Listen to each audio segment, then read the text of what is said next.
नमस्कार। आपका फिर से स्वागत है प्लैनेट एक्स पर। और हमेशा की तरह से निवेदन है आपसे कि प्लैनेट एक्स को आप सब्सक्राइब करें, वीडियोस को लाइक करें और हमारे वीडियोस को फ्रेंड्स एंड फैमिली के साथ शेयर भी जरूर से करें ताकि हमारे वीडियोस की रीच बढ़ सके।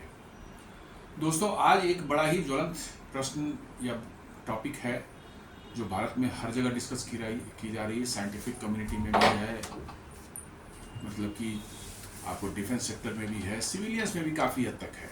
और वो है भारत का एरोस्पेस इंजन को लेकर के डायलिमा है, उसके बारे में। कल ही मैंने एक न्यूज़ पढ़ा तो सोचा इस पर कुछ चर्चा करनी चाहिए हमें। और वो न्यूज़ ये था कि भारत सरकार ने डीआरडीओ और जीटीआरई जो कि जीटीआरई बेसिकली जो है डीआरडीओ की ही एक लैब है जो कि एरोस्पेस इंजन बनाने की कोशिश कर रही है पिछले कई दशकों से। तो डीआरडीओ को ये कहा गया है कि भाई आप फाइनली जो है अब या तो फ्रेंच साफरान इंजन बनाने वाली कंपनी या ब्रिटिश जो है कंपनी रॉल्स रॉयस जो कि एरो इंजन बनाती है, आप उनसे किसी एक को चूज़ करके कोलैबोरेट करें और इंजन बनाने की कोशिश करें। ये इंजन 110 to 120 किलो न्यूटन के कैटेगरी में बनाने की कोशिश है और इसको स्क्रैच से बनाया जाना है। मीन्स डीआरडीओ और डीआरडीओ मीन्स जीटीआरई और जो जिस कंपनी के साथ ये कोलैबोरेशन होगा, ये दोनों जॉइंट वेंचर के फॉर्म में स्क्रैच से डेवलप करेंगे और वो भारत के आगे आने वाले फ्यूचर एयरक्राफ्ट जैसे एमका हो गया, टेड-बीएफ हो गया, इन सबों में इस्तेमाल होगा। दोस्तों, ये पिछले कई सालों से ये बातें चल रही हैं कि इंजन भारत नहीं बना पा रहा है तो क्या किया जाए, किसी कोलैबोरेशन किया जाए, कई सालों से। तो फिर इस डिसीजन को लेने में पिछले 2 से 3 साल क्यों लगे? रॉल्स रॉयस भी पिछले 2 साल से ऑफर दे रहा था। साफरान में थोड़ी झिझक थी, टेक्नोलॉजी ट्रांसफर में बहुत ज़्यादा वो नहीं एग्री हो रहे थे। मेरा ये मानना है कि ये डिसीजन लेने में इतने साल क्यों लगे, 2 से 3 साल।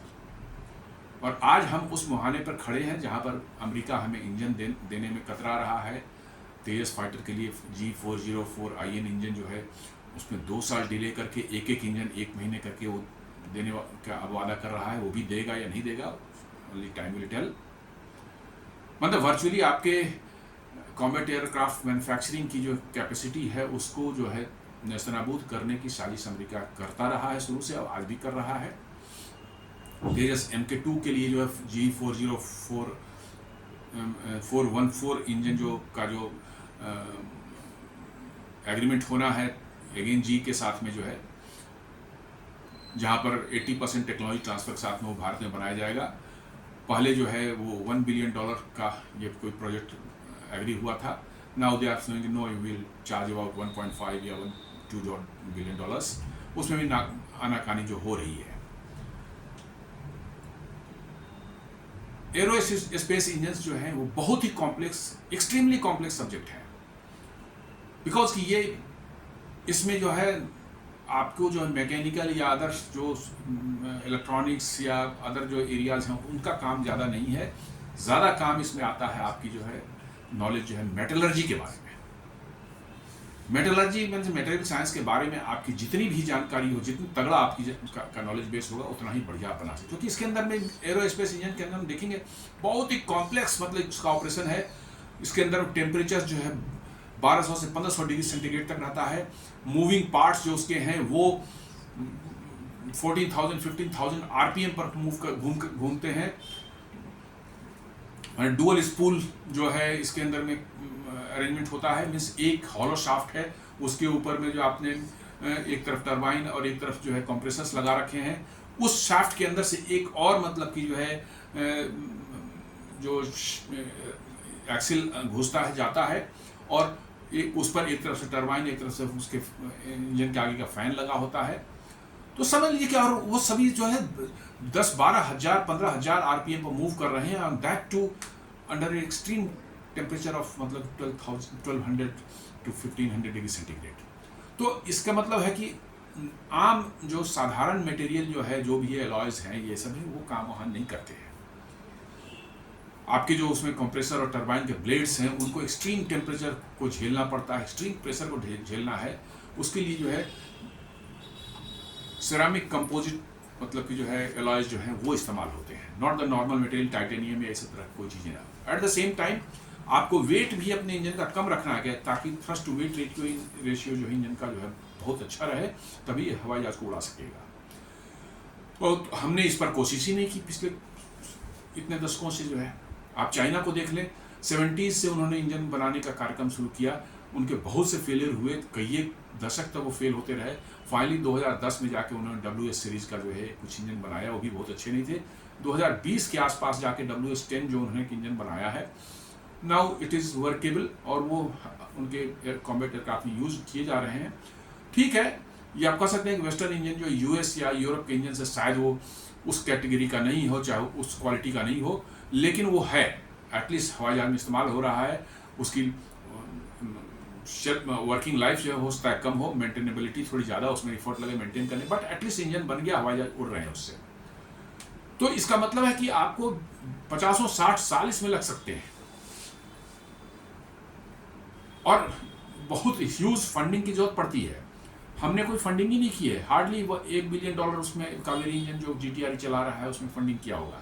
और पिछले 10 साल से अनफॉर्चुनेटली जो है मैं पूछना चाहता हूँ सरकार से या जो एस्टेब्लिशमेंट है कि क्या हो रहा है कि 10 साल से आपने फंडिंग उसी बंद कर रखी कावेरी की। बिना पैसे के कोई टेक्नोलॉजी डेवलप होती है, बिना पैसे के कोई काम होता है, और वो भी इतना कॉम्प्लेक्स मतलब कि जो है टेक्नोलॉजी डेवलप करना। यहाँ पर तो हर चीज़ सरकारी तरीके से करनी है, हमने फंड दे दिया और आपने ये टाइमलाइन दे दिया बनाने का। यदि R&D हो रही है, बनेगा कि नहीं बनेगा इसकी कोई गारंटी नहीं है। R&D में कभी कितना भी टाइम लग सकता है, कितने ही पैसे लग सकते हैं, इसकी कोई गारंटी स्टार्ट नहीं। लेकिन साहब CAG आएगा, उसकी ऑडिट करेगा और कहेगा साहब आपने डिले कर दिया, आपने ज़्यादा पैसा खर्चा कर दिया, आप इन पर जो है पूछो इनसे कि क्यों खर्चा हुआ, क्यों ज़्यादा हुआ, केस बनाओ, हर तरह की बातें होती हैं।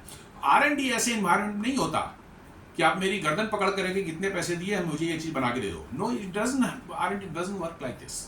R&D में जो है पेशेंस चाहिए, ह्यूज फंडिंग चाहिए और बहुत ही ज़्यादा समय लगता है इसमें, तब जाकर के आपके जो रिजल्ट निकल के आता है और उसके फ़ायदे आपके लंबे समय तक आपको मिलता है। लेकिन यहाँ तो है भाई, हम ओवरनाइट चाहते हैं। आप देख लें कि कावेरी इंजन जो इन्होंने बना रखा है वो चल रहा है, ठीक है इंजन है, बट हवाई जहाज उड़ाने वाला कभी भी नहीं बना है। हमारे पास उसके टेस्टिंग की इंफ्रास्ट्रक्चर नहीं है। उसके फ्लाइट टेस्टिंग के लिए जो है उसको रसिया ले जाना पड़ता है। रसिया ले जाने के लिए जो है रसिया से भी उसे टाइम स्लॉट जो है मिलते हैं 8 महीने 10 महीने बाद के, कभी 1 साल बाद के, और तब जाकर के वो हम ले जाते हैं और तब वो बन पाता है। टेस्ट होता है, 2-4 घंटे का स्लॉट मिलता है, टेस्ट करके फिर हम ले आते हैं। एक तो टाइम कंज्यूमिंग है, ऊपर से huge amount of expenses are also involve. और सरकार जो है अभी तक आंख बंद करके सोई हुई, कोई टेस्ट बेड हम नहीं खरीदेंगे, आज तो फ्लाइंग टेस्ट बेड नहीं खरीदेंगे। अरे साहब, आप एक तरफ कहते हो $4.3 ट्रिलियन की हम इकोनॉमी हो गया है और आप $2-4 बिलियन जो है आप एक एरोस्पेस इंजन डेवलप करने के लिए खर्च नहीं कर सकते, फंडिंग नहीं दे सकते, आप एक फ्लाइंग टेस्ट बेड नहीं अरेंज कर सकते। क्या $4.3 बिलियन की इकोनॉमी है? मैं तो यही क्वेश्चन करता हूँ।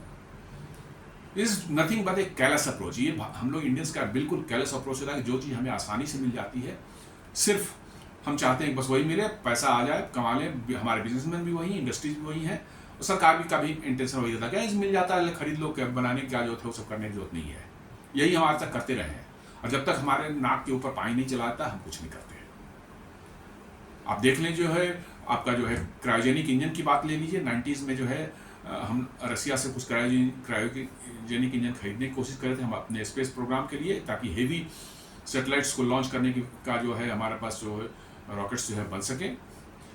अमेरिका डेवलप नहीं होने देना चाहता था इंडिया को, उसने जो रसिया पर दबाव डाला, रसिया से मना कर दिया, टेक्नोलॉजी नहीं दी इंडिया को, और अल्टीमेटली जो है बने बनाए 6 इंजन सिर्फ देने का उसने वादा किया। 6 इंजन इंडिया ने खरीदे। अब आपके नाक के ऊपर पानी चला गया था, आपके पास कोई उपाय नहीं था, ना अमेरिका दे रहा था ना रसिया दे रहा था, आपको खुद बनाना पड़ा। You came out with flying colours. वो क्रायोजेनिक इंजन आज आपके जो है जीसैट सैटेलाइट्स को जो है जो 4 टन 5 टन के सैटेलाइट्स हैं उनको लॉन्च करने के लिए LMV3 लॉन्च व्हीकल मार्क 3 जो इसरो का है उसको पावर कर रहा है, और बड़े आराम से जो है आप सक्सेसफुल फ्लाइट्स जो 5-6 हो चुके हैं, उसके 7-8 सैटेलाइट्स लॉन्च हो चुके हैं। कैसे बना? वो इतनी कॉम्प्लेक्स टेक्नोलॉजी थी ऐसे तो नहीं बना, आपने उसको फंडिंग दी। तो वो बन पाया। आपने एरोस्पेस इंजन के लिए GTRE को एक कावेरी प्रोग्राम के लिए फंडिंग ही नहीं दी है।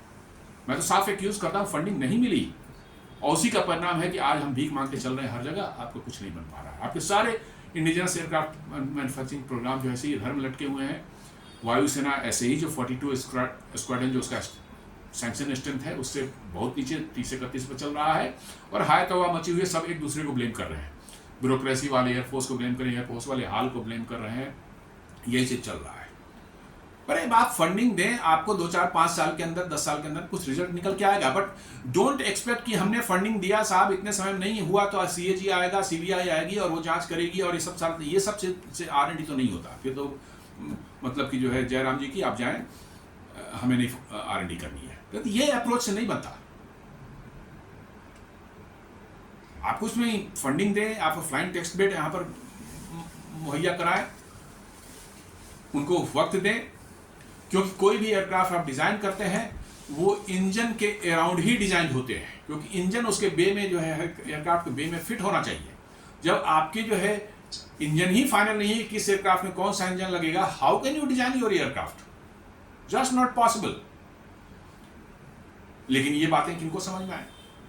यहाँ ब्यूरोक्रेसी हमारी बनी हुई है, बड़े बड़े जो है मंत्रालय अफसरान लोग बैठे हुए हैं, वो अपनी फाइलें लेके बैठे रहते हैं, बस डिस्कशन हो रहा है, ये हो रहा है, नहीं साहब इसमें कावेरी की फंडिंग 10 साल तक क्यों बंद है, आई डोंट नो। अरे ठीक है, नहीं बनकर क्या निकलता, 1-8 बिलियन डूब ही जाता, क्या इससे होना था? बट उससे नॉलेज बेस क्रिएट होता, वो अमूल्य होता आपके लिए, उसका कोई मूल्य नहीं होता। मेटलर्जी में आपने रिसर्च ज़्यादा नहीं की, इस डायरेक्शन में जो है कंपोजिट मतलब कि जो सेरामिक्स मैट्रिक्स में जो है आपने रिसर्च नहीं किया है, पाउडर मेटलर्जी में आपने रिसर्च नहीं किया है और ना उसके लिए फंडिंग की है, और हम एक्सपेक्ट करते हैं बस ये कहीं से हमको मिल जाए बना लें, तो ऐसा तो नहीं होने वाला है। इसमें वक्त लगता है, पैसे लगते हैं और पेशेंस भी चाहिए, और उसी का नतीजा है कि आज हम इस डायलेमा में पहुँचे हैं कि हम आगे कैसे बढ़ें, हमारे एयरक्राफ्ट कैसे बने, हमारे एरो इंजन कैसे बन करके तैयार हो, और सारा भारत सरकार, रक्षा मंत्रालय, वायुसेना, हमारा जो है हिंदुस्तान एरोनॉटिक्स लिमिटेड, ये सभी के सभी जो एक दूसरे पर ब्लेम फेंक रहे हैं और यही चल रहा है पिछले कुछ सालों से। तो मेरा कहना है कि इस पर जो अभी भी मौका है, भारत सरकार को इस पर चेते, वक्त पर अच्छी फंडिंग दे कावेरी के लिए, फ्लाइंग टेस्ट बेड का अरेंजमेंट करें वो, और भी टेस्ट बेड जो ग्राउंड पर जो टेस्ट बेड होते हैं उनको इस्टेब्लिश करने के लिए उनको पैसे दें और उनको टाइम दिया जाए, कम से कम 10 साल का वक्त दिया जाए, तभी वो निकल करके आगे 5 साल 2 साल में ये सब चीज़ें नहीं बनती हैं। तो मेरा ये कहना है कि भारत सरकार इन चीज़ों पर ध्यान दे, तभी हम जो है इस क्षेत्र में आगे, क्योंकि ये एक्सट्रीमली कॉम्प्लेक्स टेक्नोलॉजी है, कोई भी आपको इसको बनाने में लोगों को 50 साल 60 साल तक मास्टर करने में इस टेक्नोलॉजी को लगे हैं, कोई आपको मुफ्त में नहीं देगा, और देगा भी तो उतनी ही तक देगा जिससे कि उसको नुकसान ना हो। थोड़ी टेक्नोलॉजी देगा, कोर टेक्नोलॉजी उसकी होती है पाउडर मेटलर्जी या सेरामिक्स मैट्रिक्स वाली जो कंपोजिट जो मटेरियल का जो ये है, वो नॉलेज आपको तो कोई नहीं देने का। क्यों देगा? मैं ही कोई चीज़ रिसर्च करके 10 साल में बनाऊं, मैं किसी को क्यों दे दूंगा? क्योंकि वो मेरा ब्रेड एंड बटर है, ये समझने वाली बात है। तो दोस्तों, मैं यही कहना चाहता हूं कि इस पर जो है एक राष्ट्रीय स्तर पर जो है इस पर एक चेतना होनी चाहिए कि सरकार को इस पर जो विशेष ध्यान देकर के आगे आने वाले खतरनाक समय हैं, दुनिया जियोपॉलिटिक्स बड़ी खतरनाक डायरेक्शन में जा रही है, हमें अपनी सुरक्षा के लिए चिंता खुद करनी है। इसलिए जो है एरो स्पेस इंजन पर स्पेशल फोकस दे करके जो है, स्पेशल फंडिंग दे करके जो है हमें इस पर काम करना चाहिए, ताकि वक्त से जो है हमारा इंजन बन सके और हमारे आने वाले फ्यूचर एयरक्राफ्ट जो है तेजस MK2 हो गया, चाहे एमका हो गया या TED-BF हो गया, जो एयरक्राफ्ट कैरियर के लिए बनाया जा रहा है, ये सब अगले 10 सालों के अंदर में रिजल्ट्स इसके आएँ, वो हमारी सेनाओं में इंडक्ट हों, ताकि हमारी सीमाएं सेफ रहें। धन्यवाद। और आपसे फिर निवेदन है कि हमारे चैनल्स को प्लैनेट एक्स को ज़रूर सब्सक्राइब करें, वीडियोस को लाइक करें और फ्रेंड्स एंड फैमिली के साथ शेयर करें। धन्यवाद।